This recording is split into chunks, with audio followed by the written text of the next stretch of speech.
धौलपुर गांव अपनी पुरानी परंपराओं और रीति रिवाजों के लिए जाना जाता था। आज भी पुरानी पीढ़ियों से चली आ रही परंपराओं को वहां के लोग मानते थे। इन्हीं परंपराओं में से एक परंपरा थी बारात में औरतों का न जाना। सदियों से इस गांव की औरतें बारात में नहीं जाती, केवल पुरुष और बालक ही बारात में जाते थे। 2 दिन बाद गांव के जमींदार रतन सिंह के इकलौते बेटे अनिल की बारात पालमपुर गांव जानी थी। इसी वजह से गांव के सभी पुरुष बारात में जाने की तैयारी कर रहे थे। हवेली में बहुत चहल पहल थी। अनिल की मौसी की बेटी शीतल, जो शहर में पढ़ती थी, वो भी इस शादी का हिस्सा बनने के लिए पहली बार धौलपुर गांव आई थी। मौसी, आप बारात में क्या पहन रहे हो? मैंने तो शहर से अपने लिए ये लहंगा चोली खरीद लिया था। देखना ये कैसा लगेगा बारात में। रजनी, तूने शीतल को बताया नहीं क्या? वो जीजी, मैंने सोचा शीतल आ जाएगी तो उसे अपने आप ही समझा दूंगी, इसलिए फोन पर बताया नहीं था। क्या नहीं बताया था माँ? मौसी क्या कह रही हैं? वो शीतल। तभी घर के पुरुष आ जाते हैं। अनिल की माँ, मेरे बारात के 2 जोड़ी कपड़े बैग में डाल दियो, क्या पता बारात को लौटने में 2 दिन लग जाए। साधु साहब, सुना है बीच में जंगल पड़ेगा, हमें बारात को बहुत ध्यान से ले जाना होगा, पूरी सावधानी के साथ। हाँ, तो हमें चिंता किस बात की है? हमारे साथ बारात में औरतें तो है नहीं, हम पुरुष ही तो होंगे बारात में, तो किस बात का डर? औरतें साथ होती हैं तो डरने वाली बात होती है। औरतें बारात में तो जा नहीं रही हैं। मौसा जी, बारात में औरतें नहीं जाएंगी तो हम लोग क्या करेंगे? यहाँ पर नाच गाना करना, पीछे से शादी की खुशी में गीत गाना। मैंने तो ऐसा पहली बार सुना है कि बारात में औरतें नहीं जाएंगी, पर क्यों? क्योंकि हमारे यहाँ पीढ़ियों से यही रिवाज चला आ रहा है कि घर की औरतें बारात में नहीं जाती हैं। ये तो गलत है ना मौसा जी। अनिल भैया की शादी हो और हम बारात में ही ना जाए, तो फिर मैं यहाँ आई किस लिए हूँ जब मुझे अपने भाई की बारात में जाने का मौका ही नहीं मिलेगा। अनिल भैया, आप नहीं चाहते कि हम आपके साथ बारात में चलें? मैं इसमें कुछ नहीं बोल सकता शीतल। शुरू से ही मैंने भी यही रीति रिवाज देखा है। बारात में गांव में किसी भी घर की औरतें नहीं जाती हैं, पुरुष जाते और शादी करके बारात लौट आती है। अब मैं क्या बोलूं, ये तो पुराने रीति रिवाज हैं, पुरानी परंपराओं को हम भी नहीं तोड़ सकते। तोड़ना भी नहीं है, औरतों को घर में ही रहना चाहिए। शादी समारोह में केवल पुरुष ही जाते हैं। औरतें घर की 4 दीवारी में ही अच्छी लगती हैं। घर की इज्जत घर में ही रहनी चाहिए। चलो, तुम औरतें बारात को भेजने की तैयारी करो, हम जरा बाहर के काम देखते हैं। सारे पुरुष अपनी बात कहकर चले गए। शीतल का मन इन पुरानी रूढ़िवादी परंपराओं को अपनाना नहीं चाहता था। उसने अपनी मौसी के साथ साथ वहां बैठी रिश्तेदारी की सभी औरतों के चेहरे को देखा। ऐसा लग रहा था कि उनके चेहरे पर जबरदस्ती की मुस्कान है जो बिल्कुल नकली है।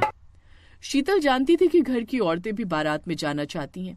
कौन माँ नहीं चाहेगी कि वो अपने बेटे की बारात में जाए और खुशी में खूब नाचे गाए, खूब धूम मचाए। पर धौलपुर गांव की औरतें घर में रह गई। उनकी इच्छाएं मन में ही दबी हुई थी। शीतल ने मन ही मन ठान लिया था कि वो इस पुरानी परंपरा को बदल कर रहेगी। इसलिए बारात जब निकल गई तब शीतल ने अपनी मौसी को समझाया और हिम्मत दी। मौसी, हमारे पास ये बहुत अच्छा मौका है कि हम इन पुरानी परंपराओं को बदल दें। इसलिए बारात तो अब निकल चुकी है, हम बारात के पीछे पीछे जाएंगे और जब हम लड़की वालों के घर पहुंच जाएंगे तो वहां पर किसी के सामने कोई कुछ नहीं कहेगा। ज्यादा से ज्यादा क्या होगा, थोड़ी बहुत डांट ही पड़ेगी ना। नहीं नहीं शीतल, ये गलत होगा। मुझे तो घबराहट हो रही है, हम नहीं जा रहे, रहने दो। क्या आपका मन नहीं है कि आप अपने इकलौते बेटे की बारात में शामिल हो सकता है अनिल भैया आपको देखकर बहुत खुश हो जाएं और मन ही मन क्या पता वो भी यही चाहते हो और बोल ना पाते हो। अगर आज हमने इस परंपरा को तोड़ दिया तो इस गांव में हर औरत को अपने बेटे की बारात में जाने की अनुमति मिल जाएगी। उनके चेहरे भी खुशियों से भर जाएंगे। मान जाओ मौसी जी, मुझे कार चलानी आती है, मैं आप सबको लेकर चलूंगी। देर मत करो, हम सब तैयार हैं, बस कार में बैठना है। जीजी चलो ना, शीतल सही कह रही है। मैं चलूंगी तुम्हारे साथ, परिणाम बाद में जो होगा देखा जाएगा। मैं अपने बेटे की बारात में जरूर पहुंचूंगी। हाँ, मैं जाऊंगी अपने बेटे की बारात में। शीतल ने देखा सब औरतों के चेहरे पर खुशी थी। शीतल ने अपनी माँ, मौसी और बाकी कुछ खास रिश्तेदारी की औरतों को कार में बिठाया। ये देखकर बाकी सारे गांव की औरतों के चेहरे खुशी से भर गए। शीतल बिटिया, आज तुम्हारे कारण हमें पुरानी परंपराओं से मुक्ति मिलेगी। हम सब तुम्हारे साथ हैं। खुशी खुशी जाओ और खुशी खुशी लौटो। और फिर शीतल ने बारात का पीछा किया। रास्ते में घना जंगल पड़ा। शीतल की कार बारात के थोड़ा पीछे चल रही। अचानक बारात पर भालू की बारिश होने लगी। कुछ आदिवासियों ने बारात को बंदी बना लिया। हमें बंदी क्यों बनाया है? हमें जाने दो, हमारे बेटे की आज शादी है, हमें छोड़ दो। नहीं, हम तुम्हें नहीं छोड़ेंगे, आज हम तुम सबकी बलि देंगे। ये सब क्या बोल रहे हैं पापा? लगता है आज हम नहीं बच पाएंगे। इन लोगों की नीयत ठीक नहीं है। पता नहीं ये हमारे साथ क्या करने वाले हैं। क्या करेंगे? मानव बलि देंगे। पर यह प्रथा तो समाप्त हो चुकी है। अब तो कोई भी ये नहीं करता। हम करते हैं। हम अपने पुराने रीति रिवाज और परंपराओं को आज भी मानते हैं और ये परंपरा कभी नहीं बदल सकती। हमें बारात को बंदी बनाकर उनकी बलि देनी होती है। हमारी पीढ़ियों से यही चला रहा है। हे भगवान, कोई तो रास्ता होगा जिससे हम बच सकते हो। रास्ता तुम्हारे पास था। अगर तुम्हारी बारात में पुरुषों के साथ औरतें भी शामिल होती तो हम तुम्हें कोई नुकसान नहीं पहुंचाते। पर हम जानते हैं कि आज भी कुछ ऐसे गांव हैं जहां पर औरतों को पुरुषों से तुच्छ समझा जाता है। हम ऐसे लोगों को सजा देते हैं जो औरतों को सम्मान नहीं देते। हमारा पुरुषों की बारात को बलि देना एक प्रकार का दंड है जो हम उन्हें देते हैं। तुम्हारी बारात में औरतें नहीं हैं, इसीलिए अब इस दंड को भुगतने के लिए तैयार हो जाओ। जैसे ही आदिवासी लोग बारात पर हमला करने लगते हैं, शीतल अपनी माँ, मौसी और कुछ औरतों के साथ वहाँ आ जाती है। रुकिए, आप ये गलत कर रहे हैं। इस बारात में औरतें भी हैं। हम लोगों की कार पीछे रह गई थी, हम रास्ता भटक गए थे। फिर बारात हमें दिखाई नहीं दी। ढूंढते ढूंढते हम यहाँ आए। आपसे किसने कहा कि ये बारात केवल पुरुषों की है? इस बारात में औरतें भी जा रही हैं, इसलिए आप इन सब बारातियों को छोड़ दीजिए। शीतल और बाकी औरतों को देखकर सभी पुरुष हैरान रह जाते हैं। उस समय सभी चुप थे क्योंकि सभी को पता था कि आज औरतों के कारण ही उन पुरुषों की जान बची है। आदिवासी लोग बारात को छोड़ देते हैं। बारात को छोड़ दो, ये समझना कि तुम सबकी जान इन औरतों की वजह से बची है। अगर आज औरतें बारात में न जाती तो हम तुम्हें कभी नहीं छोड़ते। हमें उन पुरुषों से सख्त नफरत है जो औरत का सम्मान नहीं करते, औरत को घर की खुशियों में शामिल नहीं करते। सच तो यह है कि हम बलि देते ही नहीं, बस बारात को अपने पास कुछ दिन रोक लेते हैं ताकि शादी ना हो पाए और बारात के पुरुषों को सबक मिले। तुम सब औरतों का सम्मान करते हो, उन्हें बारात में अपने साथ ले जाते हो। ये देखकर हम आदिवासी बहुत खुश हैं। जाओ खुशी खुशी विवाह करके दुल्हन को विदा करके वापस घर लौटो। उस दिन धौलपुर गांव के पुरुषों को एक सबक मिला और उन्होंने अपने पुराने रीति रिवाज और परंपराओं को बदलने का फैसला लिया। अनिल की बारात में पुरुषों के साथ औरतें भी शामिल थी और ये सब शीतल की कोशिश के कारण हुआ। अरे वाह ज्योति, आज तो तू बहुत जल्दी काम पर आ गई। वैसे आजकल तू टाइम पर ही आने लगी है। चल अच्छा है, मेरा काम भी टाइम पर हो जाता है। हाँ दीदी, वो आपको तो पता ही है, मेरी शादी तय हो गई है। माँ की तबीयत ठीक नहीं रहती, इसलिए जल्दी काम निपटाकर घर चली जाती हूँ। फिर बापू की रोटी सब्जी भी बनानी होती है। ठीक है, एक काम कर, पहले पार्लर खोलकर वहां का झाड़ू पोछा कर ले, फिर इधर की सफाई कर लेना। आज ब्राइडल बुकिंग लेनी है, कस्टमर आते ही होंगे। ठीक है दीदी। ज्योति मोनिका के घर काम करती थी। मोनिका ने घर में ही एक ब्यूटी पार्लर खोल रखा था जो वो बहुत सालों से चला रही थी। मोनिका के पास बहुत से कस्टमर आते थे, जिनमें से एक सुधा नाम की लेडी भी थी जो अक्सर ही मोनिका के ब्यूटी पार्लर में आती रहती थी। इसलिए सुधा मोनिका की अच्छी सहेली बन गई थी। सुधा दीदी, ये पानी। हाँ ला दे। और सुन, नहा धोकर आई है ना? मेरा आज सोमवार का व्रत है, झूठे हाथों से पानी लूंगी या कुछ खाऊंगी तो मेरा व्रत खंडित हो जाएगा। दीदी मैं नहा कर ही आई हूं, आज मेरा भी सोमवार का व्रत होता है। ज्योति जा, चाय बनाकर ले आ। सुधा तू बैठ, एक ब्राइडल मेकअप आया हुआ है, मैं वो तैयार कर लूं। शैली, रीमा, तुम लोग क्लाइंट के पास जाओ, मैं आ रही हूं। हाँ हाँ, तू आराम से मेकअप कर। सुन एक काम कर, मैं थ्रेडिंग बुधवार को करवा लूंगी, उसी दिन मेरा ब्लीच फेशियल भी कर देना। तुझे पता ही है रिलेशन में शादी है तो फ्राइडे से पहले मैं तेरा ये सब करवा लूंगी और मेरा कोई अच्छा सा मेकअप और हेयर स्टाइल भी कर देना। हाँ हाँ करवा लेना। अगले 2-3 दिन तक सुधा पार्लर में ही आती रही क्योंकि उसके घर में फंक्शन था। इसी बीच ज्योति भी काम पर आती। मोनिका दीदी, दुल्हन के मेकअप के बहुत पैसे लग जाते होंगे ना? हाँ, सबसे तो मैं पैसे लेती हूँ, पर तू क्यों पूछ रही है ये? टेंशन मत ले, मैं तेरा मेकअप ऐसे ही कर दूंगी, अभी तो शादी को टाइम है। हाँ दीदी, अभी तो कुछ दिन बाकी है। थैंक यू दीदी, आप मेरा दुल्हन का मेकअप करोगे, मैंने ये बात माँ को भी बताई थी। अच्छा दीदी, मैं चाय बनाकर लाती हूँ, आप सुबह से पार्लर में काम कर रही हो, थक गई होगी। मोनिका की सहेली सुधा ये सब बातें सुन चुकी थी। बात सुन मोनिका, मैं ये क्या सुन रही हूँ? ज्योति की शादी होने वाली है।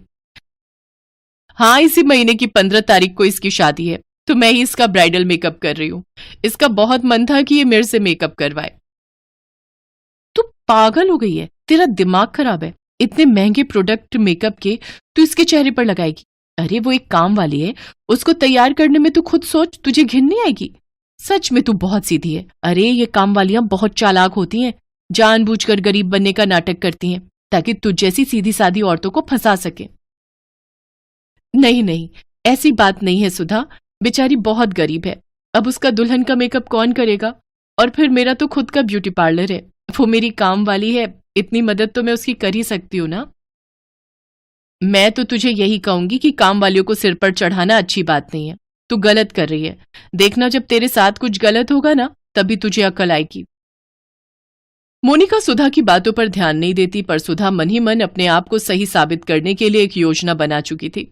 सुधा के घर जो फंक्शन था उसके लिए वो मोनिका के पास तैयार होने के लिए आई हुई थी। मेकअप किट यहीं तो रखा था, आज सुबह से ढूंढ रही हूं, कहीं दिख नहीं रहा। सारे मेकअप के प्रोडक्ट्स तो उसी में ही है। क्या हुआ मोनिका, जल्दी कर, मेरा हेयर स्टाइल बना और मेकअप करके मुझे भेज। मेरे हस्बैंड वेट कर रहे हैं, हमें फंक्शन के लिए निकलना है। अगर मुझे पता होता कि तेरा मेकअप किट नहीं मिल रहा तो मैं आती ही नहीं। वैसे रखा कहाँ था?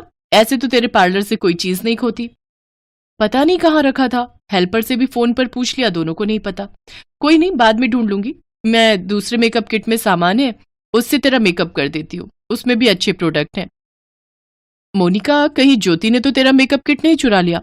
उसकी शादी होने वाली है, हो सकता है अपने ससुराल ले जाने के लिए उसने सारा मेकअप का सामान चुरा लिया हो।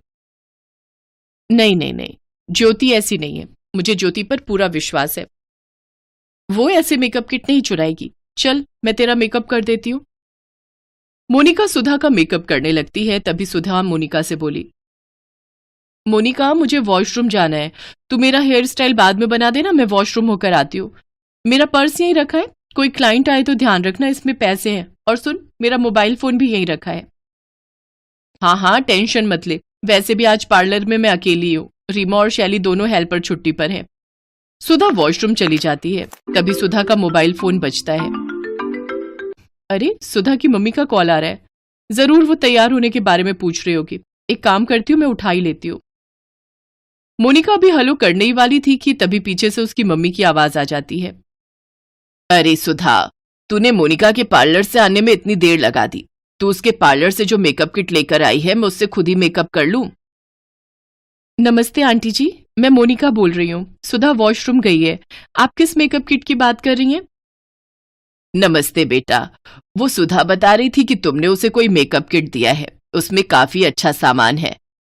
अब मैं पार्लर आई नहीं, सुधा को टाइम लग रहा है, फंक्शन में भी निकलना है, तो मैं वही पूछ रही थी कि मैं उसमें से सामान लेकर मेकअप खुद ही कर लूं।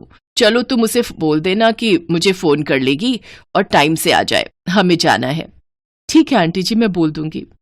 मोनिका जब सुधा की सच्चाई जानती है तो वो गुस्से में आग बबूला हो जाती है। सुधा, उस दिन के पार्लर के काम के और आज के काम के मिलाकर तुम्हारे 6,000 रुपए का बिल बना है, तो तुम मुझे अभी दे जाना, मेरा हिसाब क्लियर हो जाएगा। पर मोनिका, मैं तो तुम्हारी सहेली हूं ना, तुम तो मेरे से बहुत कम पैसे लेती हो। मैं तुम्हारी सहेली नहीं हूं सुधा, तुमने एक गरीब पर चोरी का इल्जाम लगाया। तुम्हारी ज्योति से क्या दुश्मनी थी, इतनी नफरत एक गरीब के लिए?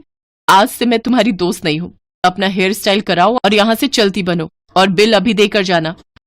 मुझे सब पता चल गया है, तुम्हारी मम्मी का फोन आया था, मेकअप किट तुमने चुराया और नाम ज्योति का लगा दिया। मुझे अपने आप पर पछतावा है कि मैंने तुमसे दोस्ती की। जल्दी से हेयर स्टाइल करवाओ और जाओ। सुधा का मुंह जरा सा रह जाता है और वो अब तक का सारा बिल भरकर वहां से चुपचाप चली जाती है। ज्योति सब कुछ सुन चुकी थी, उसकी आंखों में आंसू थे। मोनिका ज्योति को अपने गले से लगा लेती है। ज्योति रो मत, ये अहंकारी लोग किसी गरीब के दर्द को नहीं जानते हैं, ये सिर्फ मजाक उड़ाना जानते हैं। अच्छा ये सब छोड़, मन मत खराब कर, कुछ दिन बाद तुम्हारी शादी है, इसलिए अपना प्यारा सा हंसता सा चेहरा रखो। देखना, मैं तुम्हारा इतना सुंदर ब्राइडल मेकअप करूंगी कि तुम्हारे ससुराल वाले देखते रह जाएंगे। अच्छा, मैंने तुम्हारे लिए एक लहंगा भी खरीदा है, वो मेरी तरफ से तुम्हारी शादी का गिफ्ट रहेगा। दीदी, दीदी आप सच में बहुत अच्छी हो दीदी, भगवान आपको बहुत खुशियां दे। ज्योति की शादी का दिन आता है। मोनिका ज्योति के लिए बहुत सुंदर लहंगा चोली खरीद कर लाई थी। वो ज्योति का बहुत ही सुंदर ब्राइडल मेकअप करके ज्योति को तैयार करती है। ज्योति के ससुराल वाले और माता पिता सब ज्योति को जब दुल्हन के रूप में देखते हैं तो वो बहुत खुश होते हैं। ज्योति मोनिका और उसके हस्बैंड को भी अपनी शादी में इनवाइट करती है। मोनिका और उसके हस्बैंड अच्छे पैसे वाले थे। वो ज्योति के माता पिता को उसकी शादी के लिए कुछ पैसे भी देते हैं ताकि ज्योति की शादी अच्छे से हो सके। ज्योति खुशी खुशी अपने ससुराल जाती है। ज्योति की माँ सावित्री मोनिका के घर काम करने लगी। वो अक्सर ज्योति के बारे में मोनिका को बताती रहती। शादी के फोटो वीडियो सब दिखाकर वो बहुत खुश थी। क्योंकि उन्होंने सपने में भी नहीं सोचा था कि उनकी बेटी इतनी सुंदर तैयार होगी और खुशी खुशी ससुराल विदा होगी। मोनिका भी ज्योति की खुशहाल जिंदगी के बारे में सुनकर बहुत खुश होती है।